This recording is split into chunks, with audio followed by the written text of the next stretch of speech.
Good day, everyone, and thank you so much for joining Charms MediHelps Foundation in I should say, day 27 of the Black Health in History event that we have hosted throughout the month of February in honor of those who have made a way in healthcare, whether they're clinicians, whether they're patients, who have made a way. We need everyone to step on board and everyone to understand what's going on when we talk about patients and understand that it's not just patients that we're talking to or that we're sending love out to. What it is patients. It is actually also the internal network of support that the patient has, as well as the external support. And when I say external support, I speak of those providers who are in the fray with us, right? They're in the fray with us. They're standing side by side with us, saying, the system says we have to do this, but this is what we rightfully want to do, and this is what we're going to do, and make a way to ensure that all patients, especially those that Charms MediHelp Foundation serves, which are the under-resourced, the vulnerable, and the disabled communities, making sure that patients that belong to those communities actually receive not just better health outcomes, but the best health outcomes. So today on day 27 of the Black Health in History Month event, we have none other than Miss Jewel Lean. Everyone calls her Jewel. Yeah. She's with us today, and after I read her bio, she has a special presentation that she wants to share with us. If you are, and we'll talk about what she's going to share with us after I read her bio and after she shows you what it is that she made. Awesome, awesome, awesome. But at this point in time, I do want to take the time to say thank you, Jewel, for coming in today. As I stated before we started, we do this Black Health and History event. And what better way to sort of wind down the week than to bring on the key factor in any healthcare decision, any healthcare choice, any healthcare policy or procedure, and that is the very patient themselves. So, without further ado, I will go ahead and read Jules' bio. She was born in Chicago, Illinois. Woo woo! And she lives in Atlanta, Georgia.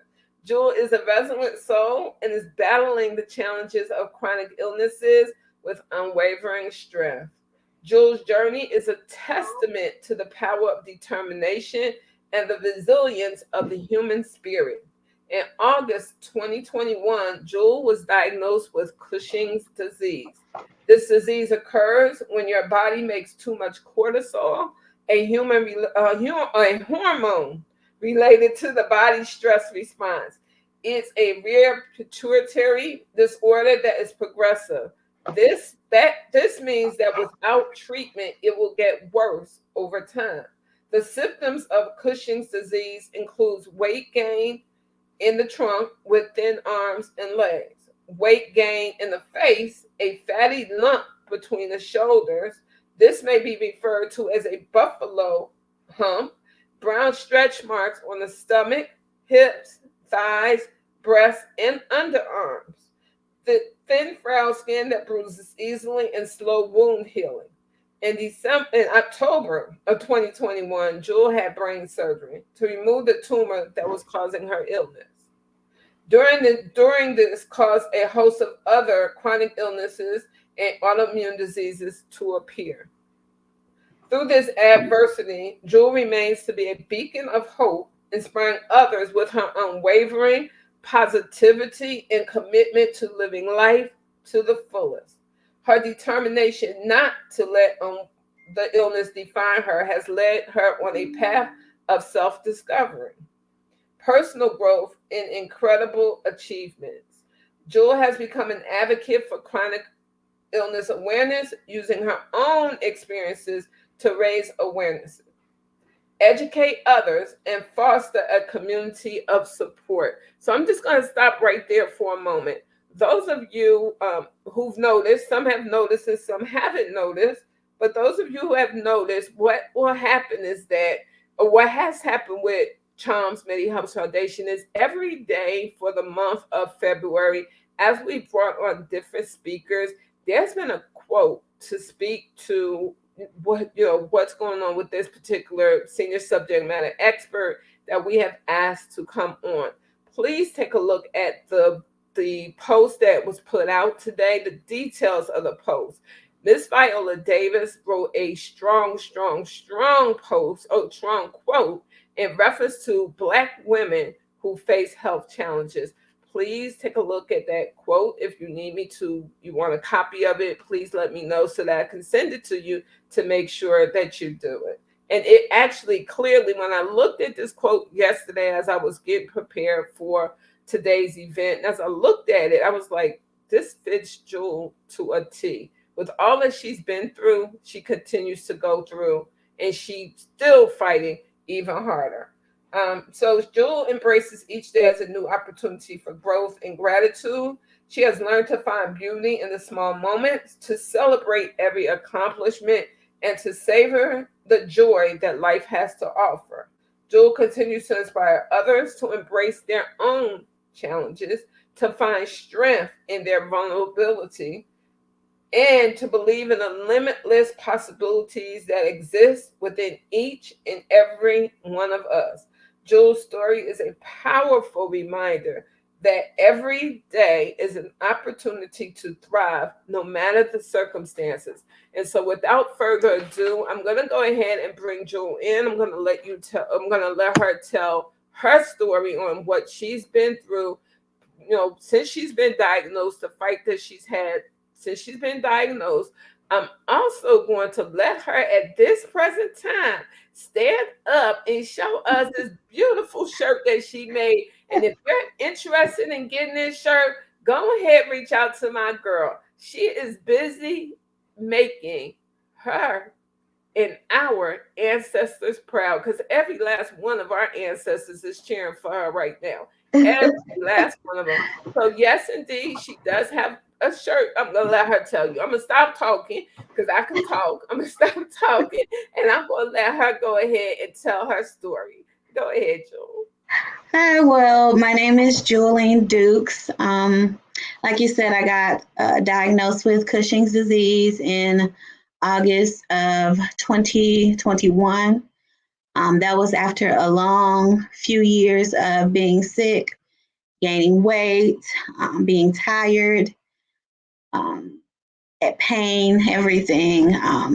Finally was able to get diagnosed. And in October of 2021, I had my brain surgery to remove the pituitary tumor that was causing my Cushing's disease. And it's been a whirlwind of issues ever since. Um, I've gone into crisis twice, which a crisis is when your cortisol drops too low.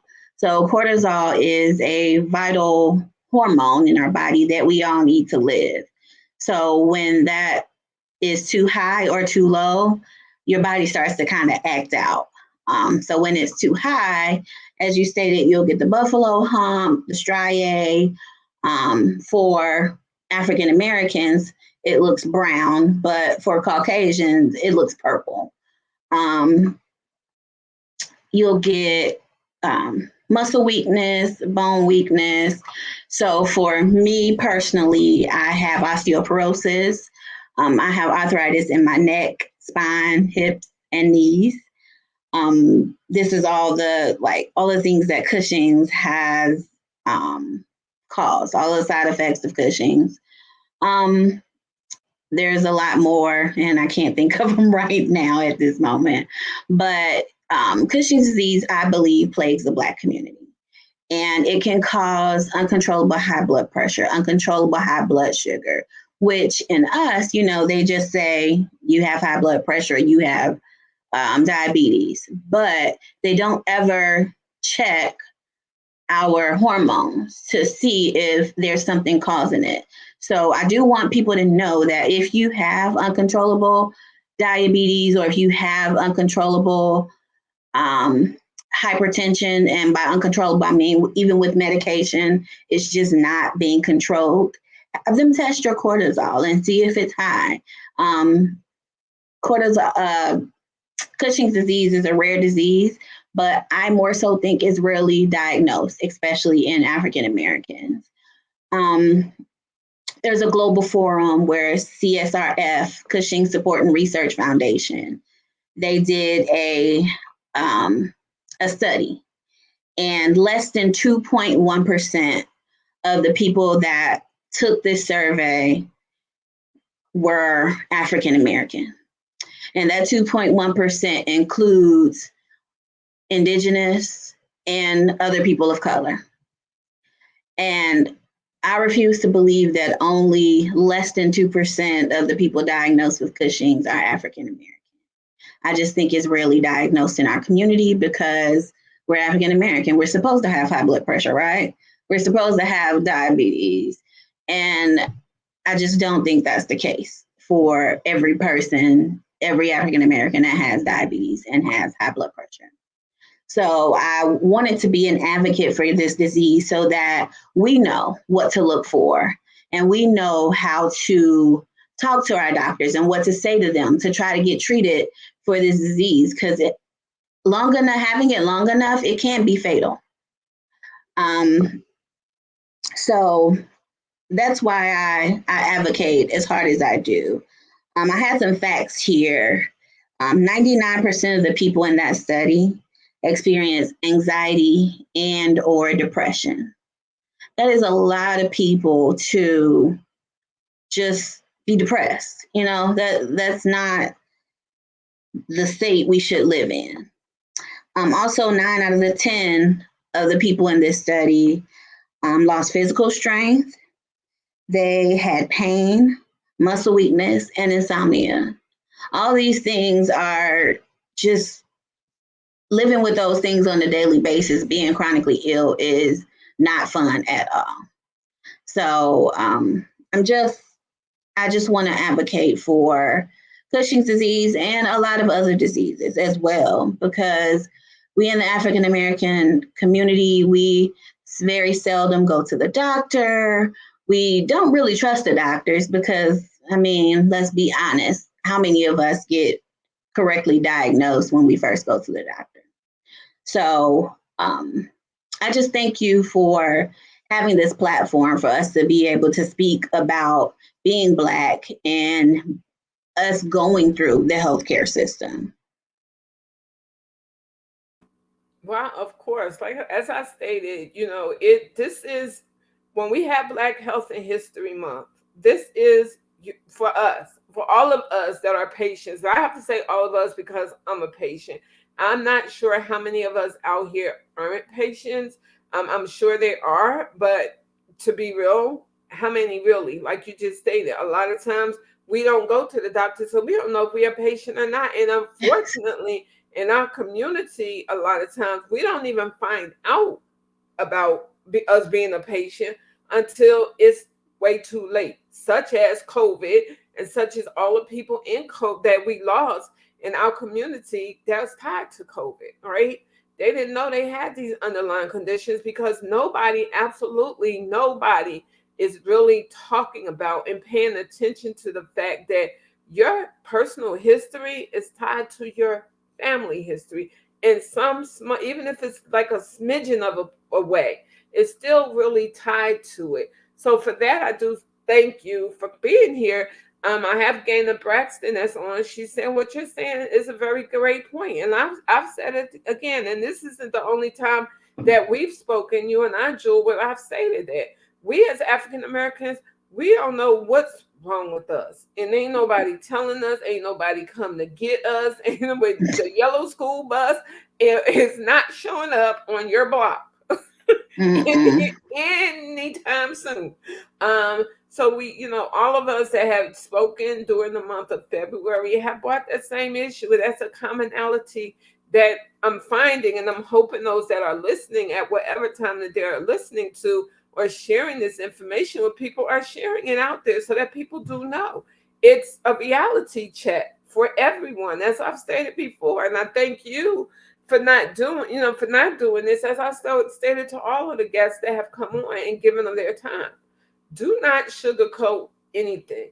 Lay it out there, because the issue with us is that we're so used to people sugarcoating it that it's, that is unreal. We just really are, used to, we've gotten, we've gotten complacent, for lack of Yeah. another word. We like, whatever, well, whatever.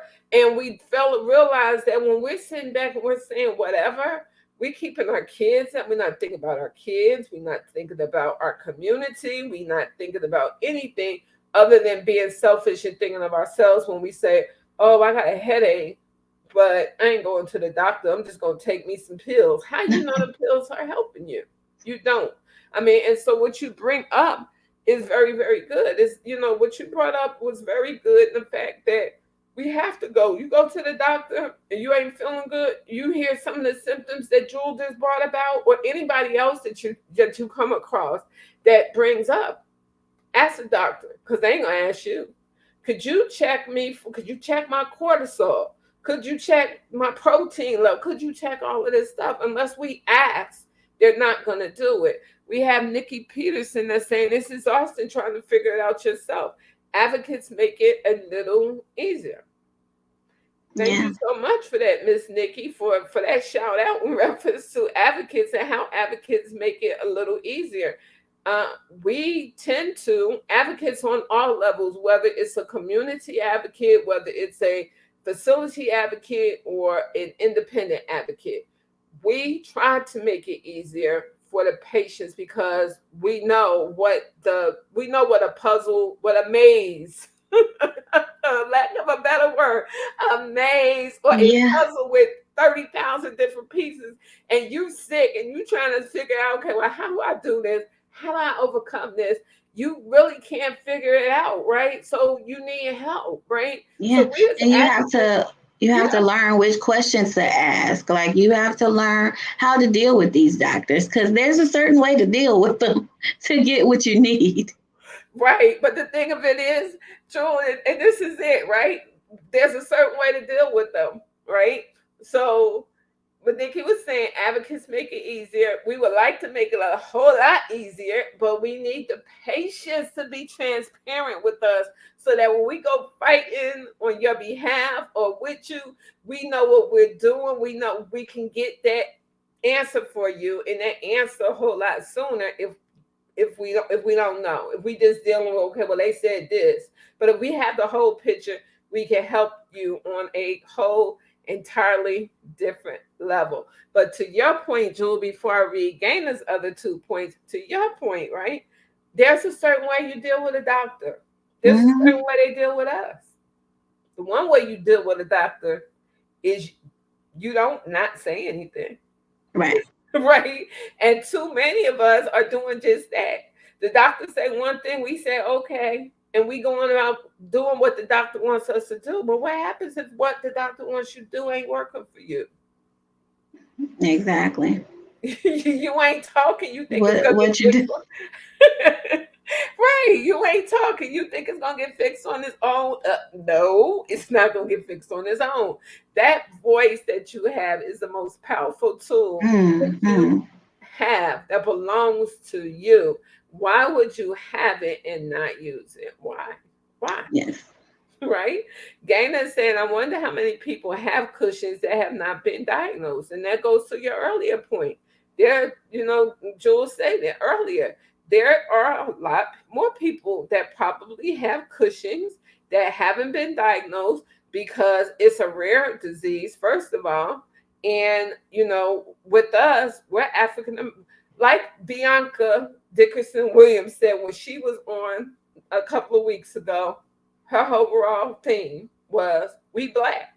Like we black. And because we black, unless we go in there asking for things and saying, hey, we need this, can you test me for that? Well, look, doctor, I know what you want me to do, but what I want to do is not what you want to do. So let's do this thing they call patient-centered care. And me use my voice, you use your voice, and then we come in the middle and we meet in the middle. Or let's change doctors, because the doctor that we want on our team is not, they, like I said, I had to do it a couple of years ago. I had a doctor. My whole thing of my medical treatment is I want all my providers to work together. Mm-hmm. I have a lead doctor who I love very, very much. I like her style. Um, I appreciate everything she does for me. She's my lead doctor. She's African American, so a lot of my other doctors have caused some pullback in them talking to her and letting her do what I've actually asked her to do, which is to lead and guide my healthcare, right? But a lot of us get in that situation. So back to me, what I had to do was I had to excuse the other doctor that wasn't didn't want to play in the same sandbox as the rest of them and say, okay, let's Mm-hmm. go on about your business because I don't have time for you. So for all patients that are out there, especially African American patients, if you have a doctor that is not like you're not understanding him, he or she is not understanding you, and that's a hindrance for your health, you need to find another doctor. Because soon as Mm-hmm. trust and believe, if you're doing something and they don't believe that it's what they want you to do and you're non-compliant and you're really non-compliant, they will send you a letter in the mail and tell you that they suggest you find another doctor. So why are we holding on to doctors that that are not good for That our are non-compliant. right, right, exactly. You just said it, right? That are non-compliant technically. Why? Why are you holding on to them? And unfortunately, especially, it's harmful for all patients. But this is Black History Month, so we're bringing it real for our African American slash Black patients, especially for our Black seniors. They Mm. complacent with the doctor and they don't want to leave that doctor because they're so for sure that that doctor is leading them and doing whatever it is that they're stuck. They've been with this doctor 60 years, 70 Yeah. years, 50 years, whatever, and they get stuck in that situation. Well, when you get stuck in that situation, rare conditions, that disease conditions that you can come up with, such as Cushing's, right? Such as many of the other rare disease conditions that are in the African American communities, but we don't know about it because we're not being tested for it. We Mm-hmm. don't know about it because they're hiding it in between the sheets and they're not bringing it up. Well, it hurts you. And because it hurts you, it hurts us because, you are our lead. You are who we follow. So when you get to that age and you get to that stage where Dr. Smith could be doing everything wrong and nothing for your benefit, and you don't want Right. to listen, that hurts. Gaina saying, what made your doctor test you? So yeah, I'm just gonna get to that. Thank you, Gaina, so much. So what made your doctor test you? And so for everybody to know, to take notice, how long did it take for them to test you and finally tell you that this was what was wrong with you? Oh my goodness. So at the beginning of 2020, I had a mini stroke and I went to the hospital. I was in there for 3 or 4 days. They did all these MRIs of my head trying to figure out what happened, came up with nothing. And a year later, I do an MRI of my head and they see a tumor. And I was very confused. So, but I've been sick for many years. So how they got to test me, I after my mini strokes, they couldn't figure out what's wrong. So of course I did what we all do. Well, most of us do. I started eating healthy. I started exercising and I had lost some weight. I was doing really good. And all of a sudden I started gaining weight. So, and when I say gaining weight, I mean rapidly. I gained over 100 pounds in about 6 months, 6 to 8 months. And it took for that 100 pounds. I went to my primary care physician. He's like, well, you're not eating healthy, you're not exercising, you can't be doing those things because you're gaining weight. And he sends me to a nutritionist. The nutritionist is like, well, you can't be eating this stuff because you're gaining weight. So I went to an endocrinologist, and her first thing to me was, well, I can give you weight loss drugs. And I said, no, I don't want that. Well, I don't know what else we can do for you. You gonna do something. So she decided to run a cortisol test. So my first test was a dexamethasone suppression test. And I had to take dexamethasone pill 11 o'clock Sunday night, go in at 8 o'clock Monday morning and test my cortisol levels. And the first thing she said when she called me was, "Did you take the pill?" I said, "Yes, I took the pill." My numbers, it was supposed to be below a zero point 0.9, I want to believe. Don't quote me on that. My number was 16.9. And she says, "Well, did you take the pill?" "Yes, I took the pill." "Well, your numbers are really high."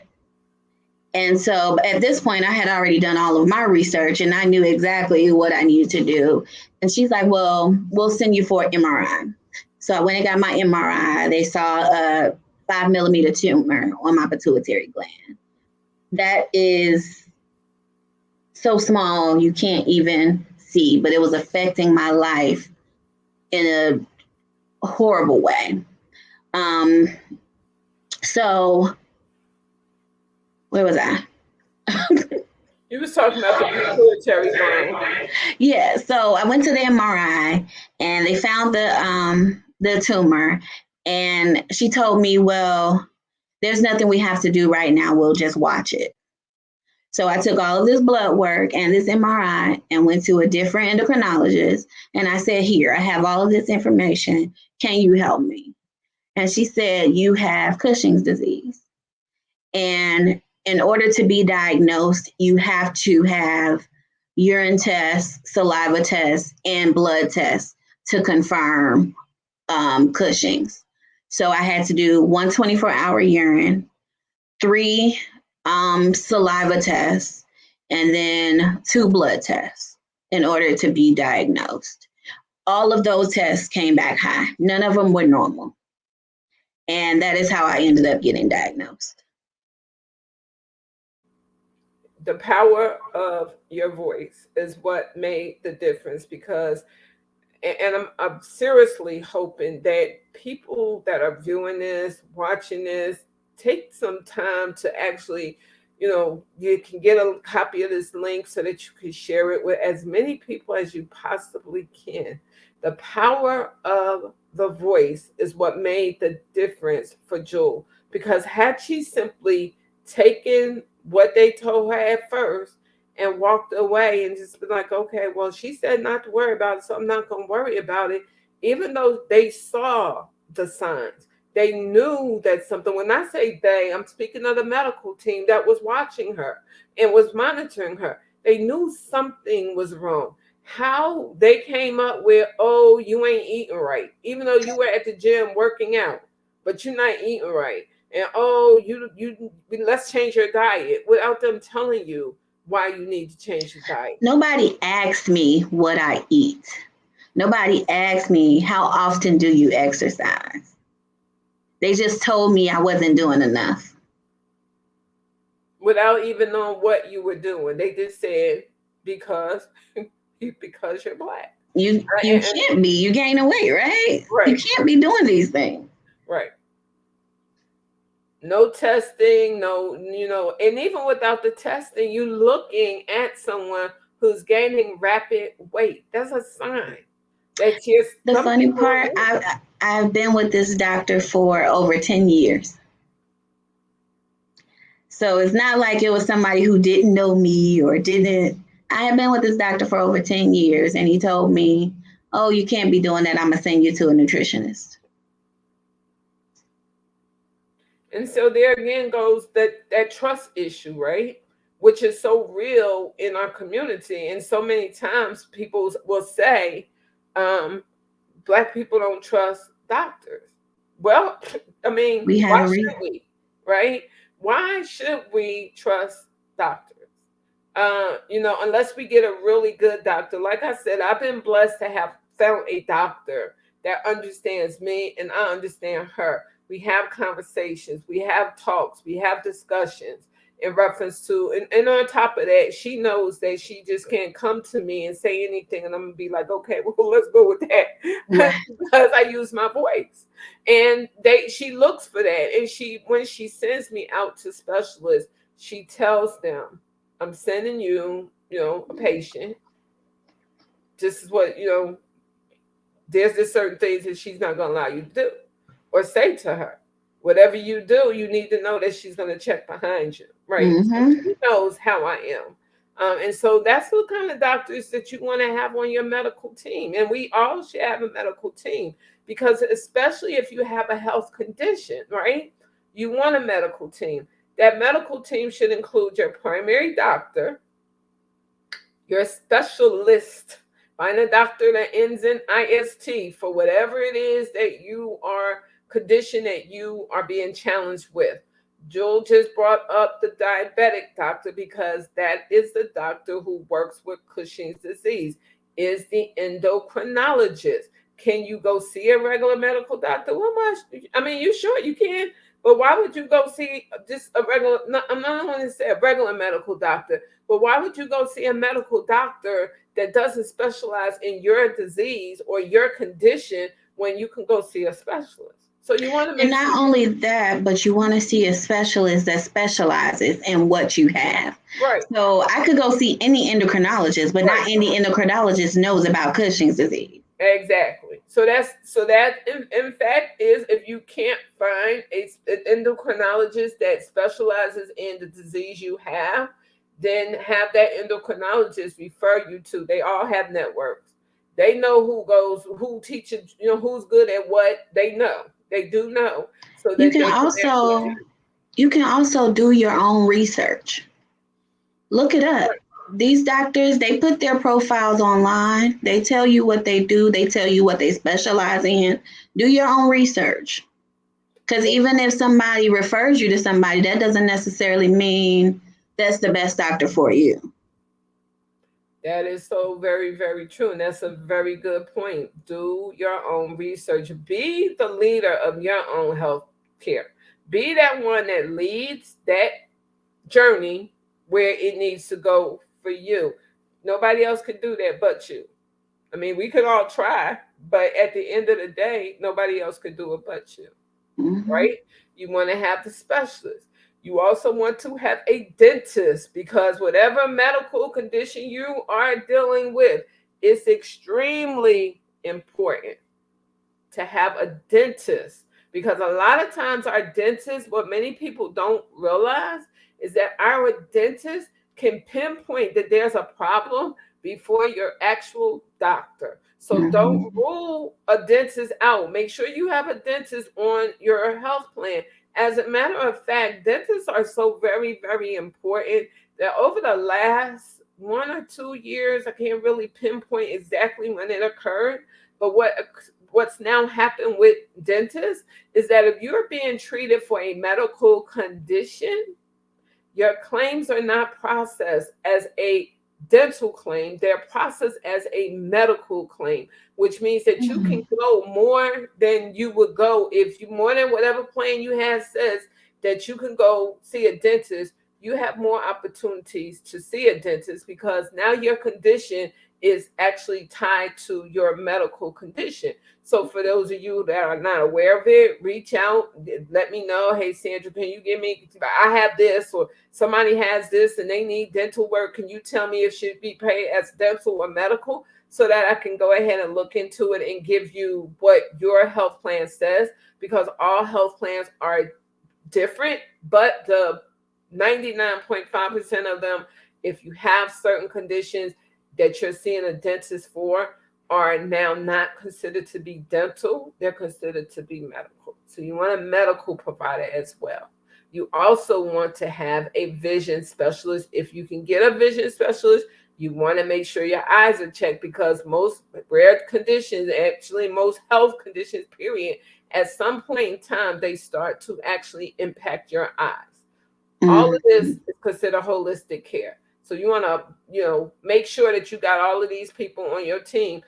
Most importantly, you want to make sure that that team that you have works well together. Like I said, I had to remove a doctor and kick her off. I had a doctor that I had been seeing for 10 years. All of a sudden, they got to the point where she didn't want to talk to me. She wanted the nurse to talk to me. I'm not paying the nurse. My health insurance is not paying the nurse. My health insurance is paying the doctor. If you can't talk to me, then I need to go where I could see a doctor and where I could talk to a doctor at. So you have control of your your health concerns.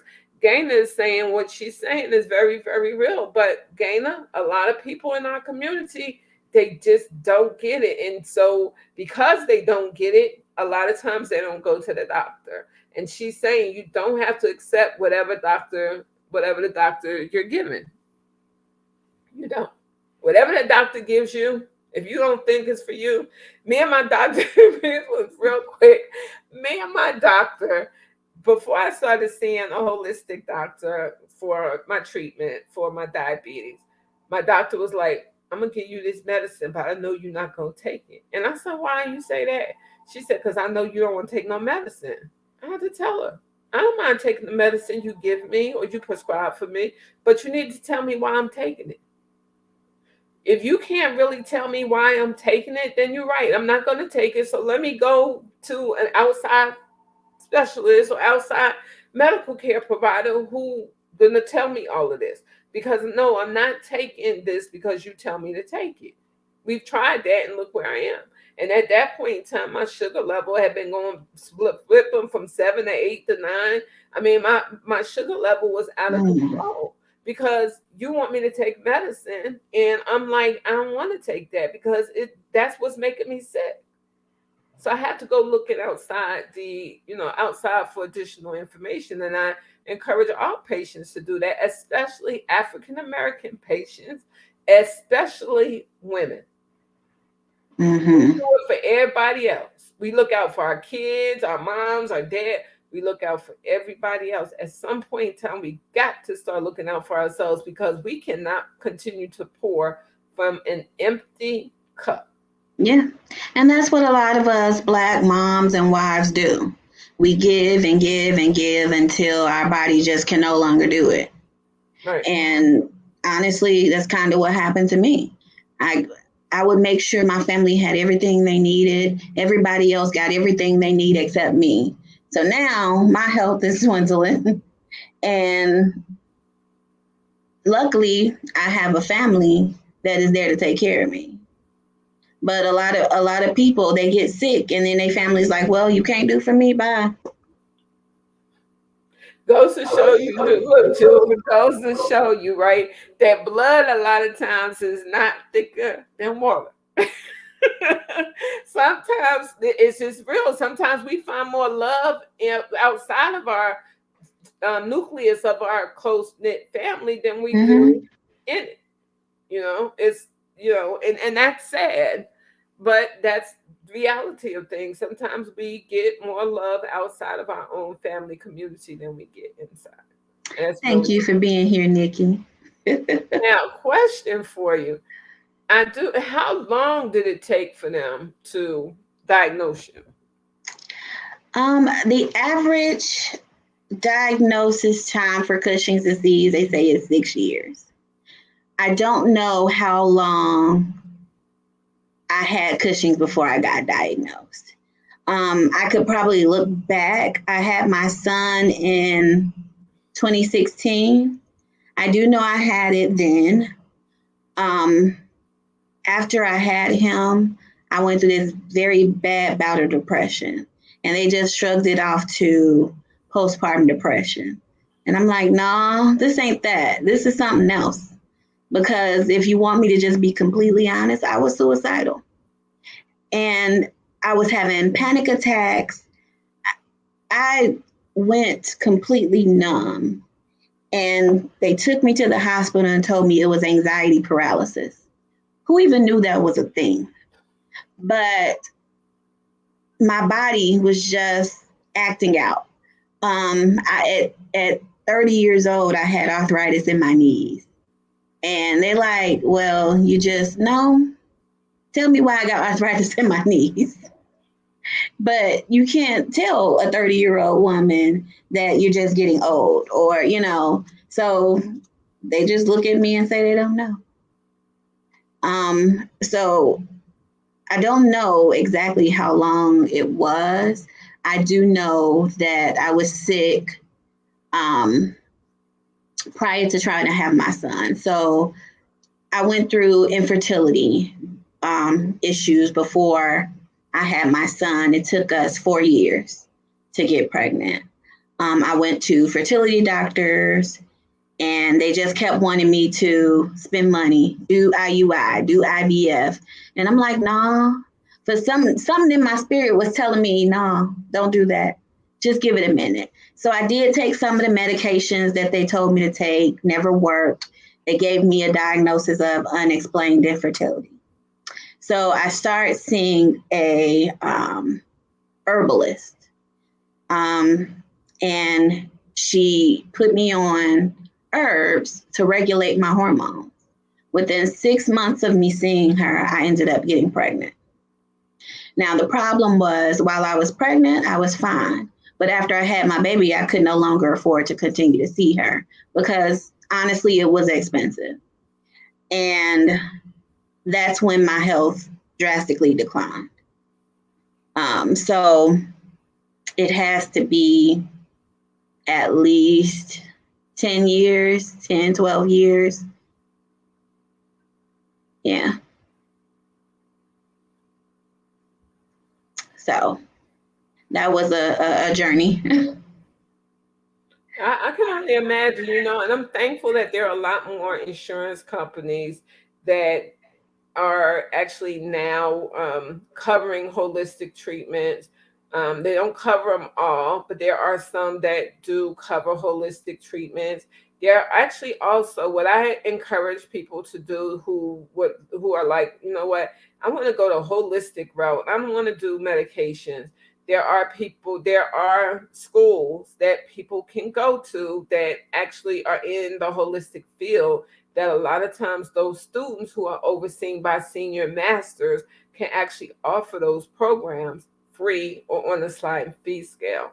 Once again, the importance of having organizations that are community based, like Choms Medi Helps, is that we do the research for you. We find out where you live at, and then we find out what schools are holistic, what schools do this, what schools do that, and then we can come back to the patient and say, okay, well, here's some things that we found out.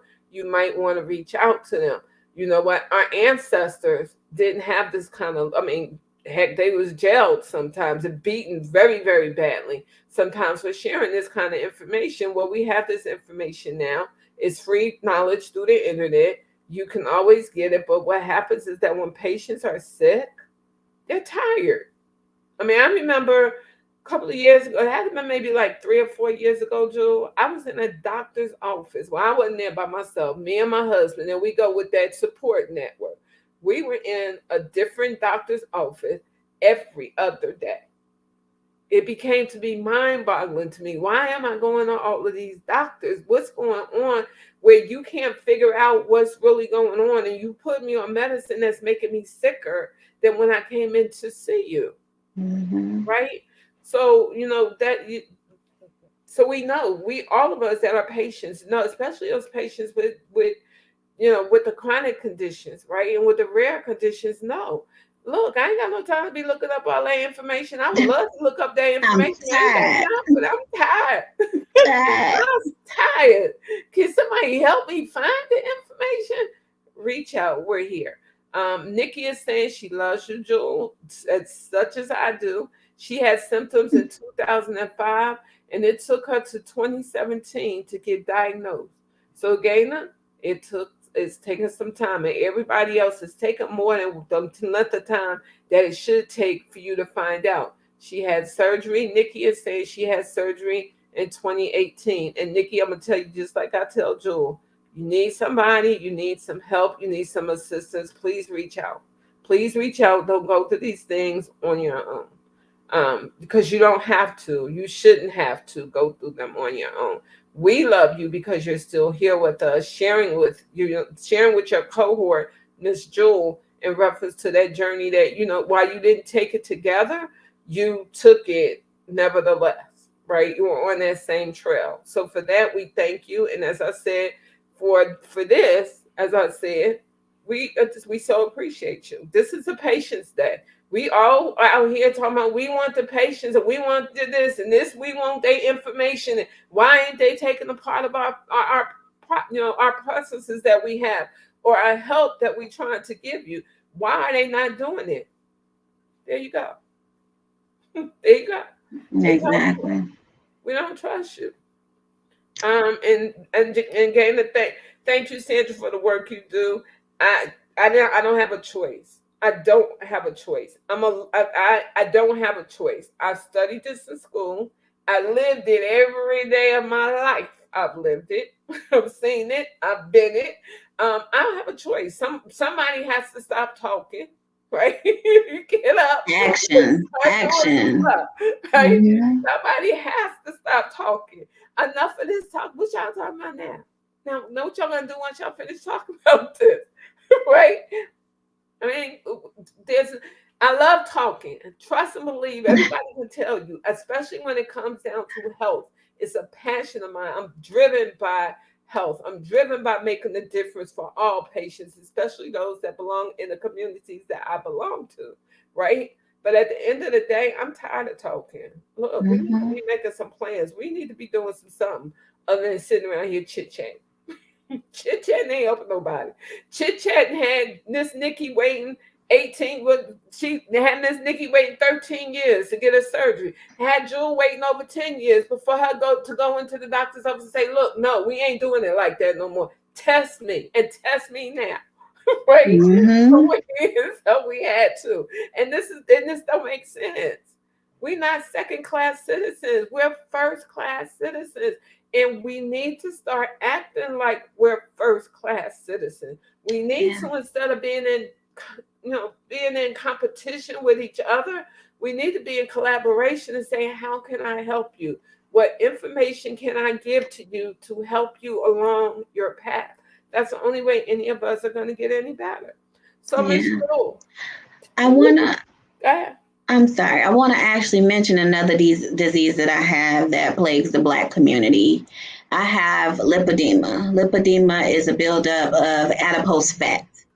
It is not fat that you can lose with diet and exercise.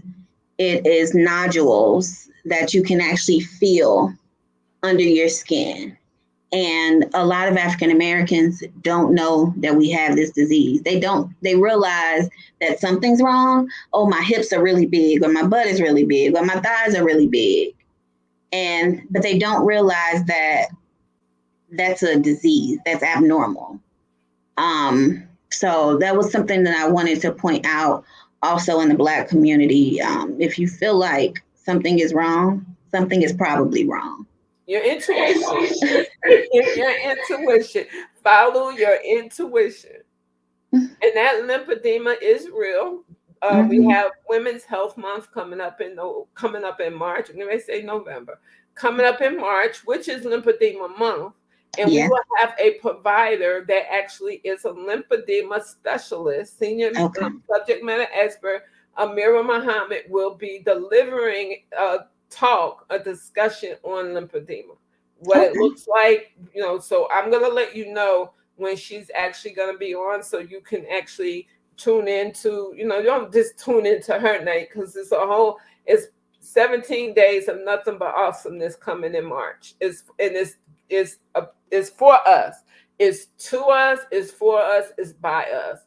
I do not have a male sitting on the women's month, and I will not have a woman sitting on the men's month when we get to men in June.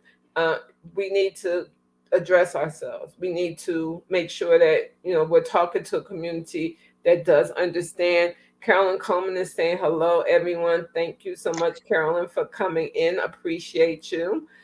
So now my next thing is this. So with the Cushing's, now is lymphedema caused by Cushing's, or are they just two totally separate? Two totally separate things. And I don't have lymphedema. I have lipedema. Okay. So they're different. Now what I do know is a lot of the women on my father's side of the family have it. Okay. So They just happen to come together. There's no correlation between the two, So, as far as I know. okay. So what you just said is it's a family history. Mm-hmm. This is what is important, what you just said. And I believe the lymphedema that you're talking about, I believe that's actually what Dr. Muhammad does talk about. But we'll Okay. find we'll do some research when we get offline and we'll find out. But this is a thing. It's important for us to talk about family health. You are about the third or fourth person that I've heard this month alone talk about the importance of knowing what your family health history is. Mm-hmm. I wrote a I wrote a journal about, it's got to be 2.5 years ago. In that journal, there's a place for you to place your personal health history and your family health history. When I wrote the book, I had just well, I had just gotten over a bout with COVID. I got tired of turning on the TV every day and hearing all these people in our community that were passing away, knowing that they were passing away from underlying conditions which nobody was talking about. So I was like, Mm-hmm. I have to put family history in here. Like, we need to know our family history. What, and once again, I tell this story a lot, but I have to keep going back to it. My oldest sister lost her life to a condition that nobody had ever heard of before. And when my mother found out what the condition was, she was like, "Well, I don't know where she got that from because ain't nobody in the family had that." I said, "Mom, how you know?" How you know? Right. Well, and that's why I told her. I said, "Mom, how do you know?" Because we've had these conditions for such a long time, like for such a long time, but nobody was keeping track of it. Mm-mm. Nobody said And anything they about. didn't talk about it. Right. And if they did talk about it, guess what? It was, I tell the story all the time too. Sorry, y'all, but I have to keep going back to my nanny.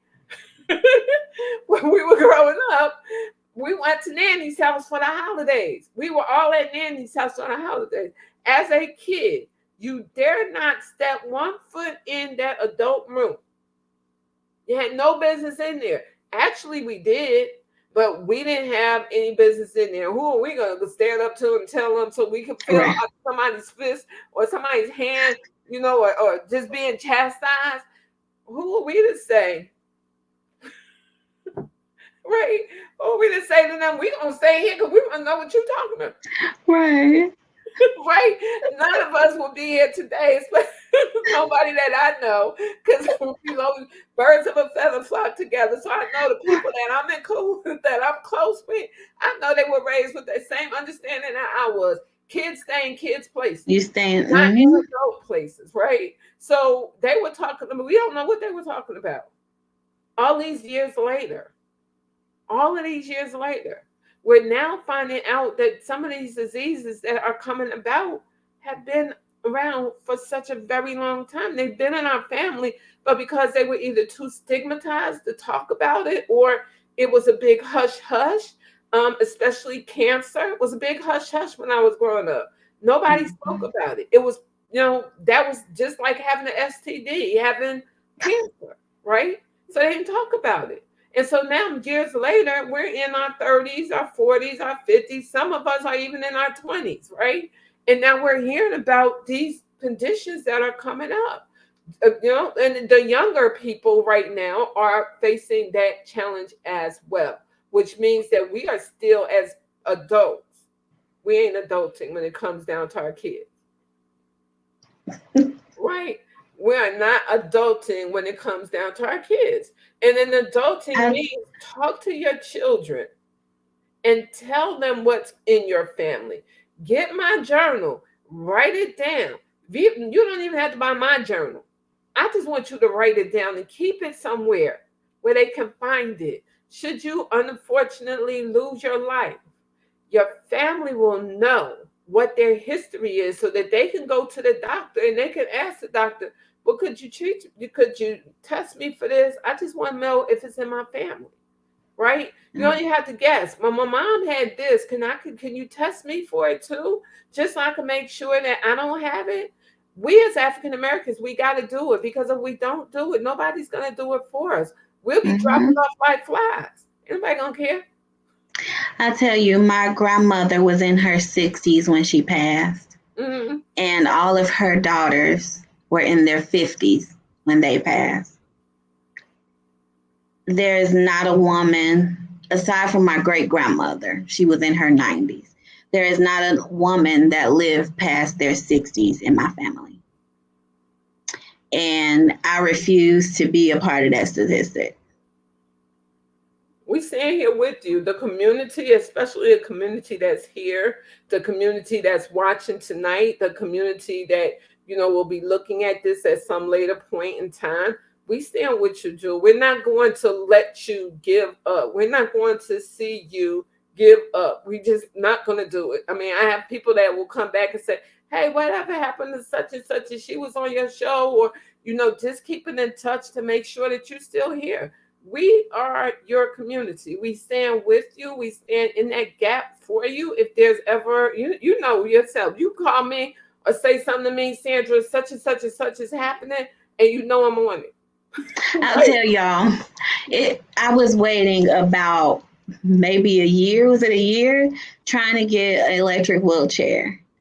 I met Miss Sandy through someone else's live, and within a few months, I had my wheelchair just based off what she told me to do. But this is the thing. I told you, right? But without your voice, it wouldn't have gotten done.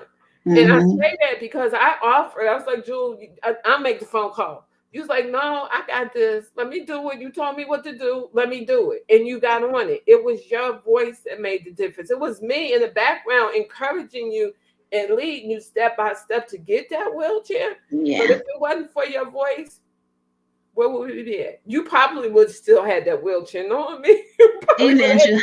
had right. But the But thing of it like is it's that you did it information, yourself. the information that we don't get Right. as African Americans. We just don't get that information. I'll give you a prime example. So I like to say I'm a triple I can't even think of the word right now. Triple minority. I'm a female, I'm a black female disabled veteran. And so when I went into the military, um, the job that I went in for, you go in no less than a E3. And so it goes E1, E2, E3. And because I didn't have that knowledge, I went in as an E1. And it wasn't until after my basic training that I found that out. And I'm like, why don't we get that information? Us as Black people, we just don't. They put it out there, but they make it so hard to find. They make it so that we can't find it. And then we're sick, so we don't feel like trying to find it. So I appreciate you for putting this information out there, for being open to helping people find this information and understand how to use that information. Well, like I said, the yellow school bus is not coming down our street. Mm-mm. And I'm from the south side of Chicago. I was born and raised on 55th and Paulina. We weren't getting no information.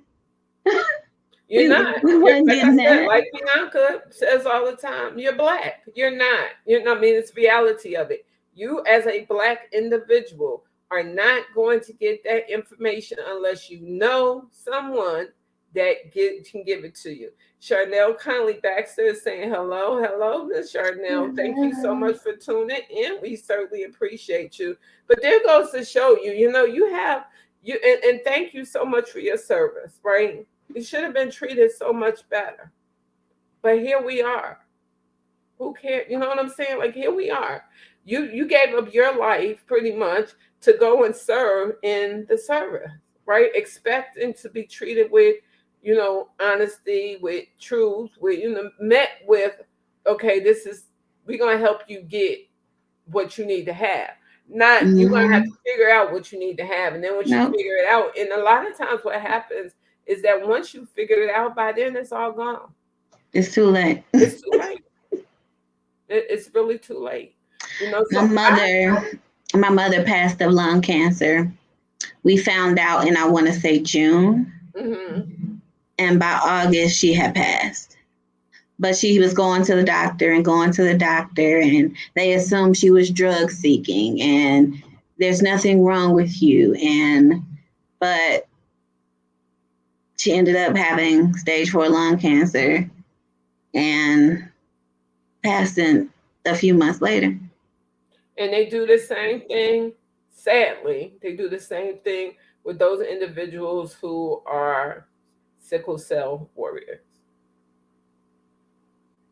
They do Mm. the same thing, the same exact thing. The same thing with just about anybody that goes into, a rare disease or any type of chronic health condition. They just think that that's what we deserve, right? Not Mm-hmm. asking any questions. That's not what we. That's what we get. I'm going to ask you quickly. How? What are your next steps? So as far as As far as because I know in everyone, I as I read her bio, I stated that she had brain surgery.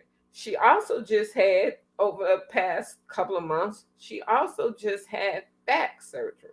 So, and I understand spine, I the have fat spine removed from surgery. my spine. Mm-hmm. Right. So she had spinal surgery. That was in January. Look at her. Look at Black resilience. Look at Black perseverance. Look at what our Black ancestors brought and put into this world. All of us should take pride in what Jewel has done and how she's sitting here tonight, giving freely of her time, giving freely so that we'll all understand.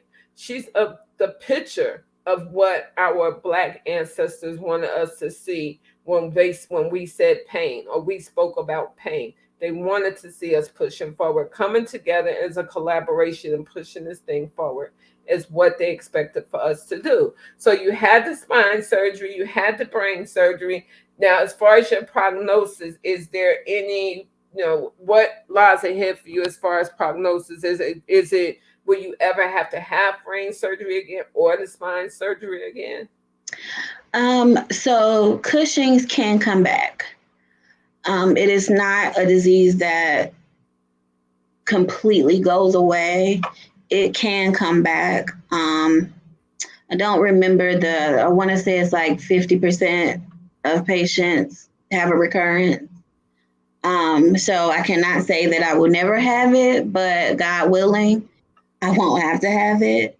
As far as the spine, the fat can come back because I am still on daily steroids. That is how I get my cortisol. It can come back, but like I said, we're going to pray, and God willing, it will not. Right now, after my surgery, I am dealing with some nerve damage. So half of my left leg is numb. Um, Most of it is in the back, my foot, my ankle, the left 3 toes on my left foot are all paralyzed. So I am hoping that that nerve damage goes away. Right now, they're just watching to see um, if it goes away. So, But you look at you. And then so what I do want you to do is I want you to tell us all what it is that you work on. Now look, y'all, she dealing with it once again. She's doing it all. She's dealing with the health challenges that she has. She's also doing her own business. Miss Girl is an entrepreneur with a capital E. So can you tell us what your entrepreneur with a capital E has you doing? yes, I make awareness apparel. So I have t shirts. My shop will be opening back up next month. I closed it down in December, right before I had surgery. And so now I feel like I'm in a position to be able to open it back up and finish doing what I love to do, which is crafting. So I make t-shirts, tote bags, tumblers, mugs, you name it, all in the name of awareness for different diseases. I have Cushing's disease, adrenal insufficiency, endometriosis, fibromyalgia, lupus. So I'm coming out with a lot of different things when I open back up. And how can someone reach out to you? I am on Instagram as the Lipedema Cushy. Also, my business page is on Instagram at Crafted with TLC LLC. I'm also on Facebook as Jewel Dukes, just my name. Um, and I can be reached in my DMs or at any time. If anybody ever just wants to talk, I'm always here. If you need advice, I'm here. Yeah, so that's how I can be reached. Okay. So here you have it. She's able to be reached. Please reach out to her. If you don't do anything but send her some love and just continue to send and continue to pour that God given love that we all have, continue to pour it into her so that even on those days, because I know on Instagram sometimes she puts out things where she's struggling through the day. When we're struggling, we need somebody to say, hey, keep your head up, or send her some spiritual quotes or some special things. Once again, if you really want to know what Jewel looks, as far as a written quote that describes her in reality, take a look at the quote that I actually attached to her details today. It's by Viola Davis. If you'd like a copy of it, just let me know. Because in that quote, I see what we all see right now, which is Miss Jewel Dukes. So with that pretty smile on your face, give us 2 to 3 words or tips, or things that that we as black should know, black/African Americans. And I do the two because of the simple fact that some people say, I ain't black, I'm African American. Whatever. This month is for you. So I'm saying black/African American so that you're covered. Not only is this month for those of us that live here in the United States, we also have other countries that celebrate Black History Month. They don't celebrate it in February. They celebrate it at some other point in time during the year. But there are other countries that do honor and celebrate Black history. We at Charms Medi Health Foundation, we now have named it Black Health in History. Tomorrow's event, we will actually talk about medical debt. What is it and how do you get rid of it? And does that medical debt mean that you'll never have to pay a bill again? So we'll tune in tomorrow at 6 o'clock p.m. where we will actually have on tomorrow we will be talking about, and we will have Ms. Ruby Simmons talking about medical debt, what it is, and what we should be looking for as far as African American medical consumers. So Ms. Jewel, 2 to 3 things from you. What do you need? Community. Major for me is community. Have those people that you can talk to, have those people that you can get advice from, um, bounce ideas off of, whatever it may be. Community is a big deal. Talking about it, it helps. It really does. The second thing would be your voice. Speak up. Speak up for yourself. Speak up for your family members. You do not have to accept whatever these doctors throw at you. You have a voice. You have a right. You are a human being and you have rights. So if you don't know those rights, reach out to Sandra. She'll help you. She'll help you figure those out. But yeah, so those are my two major things. We need to, as Black people, stick together, as African Americans, come together and speak up when you need help. I was talking to someone earlier today, and they was like, yeah, I just got out the hospital. I had an asthma attack, and I went in, and they gave me all this prednisone. Then they gave me insulin because my blood sugar was high. And I'm like, you should have called me, because they shouldn't have done any of that. so yeah, we just stick together, talk about what we got going on, and try to build a community around you. And with that, I am going to go ahead and close out for the day.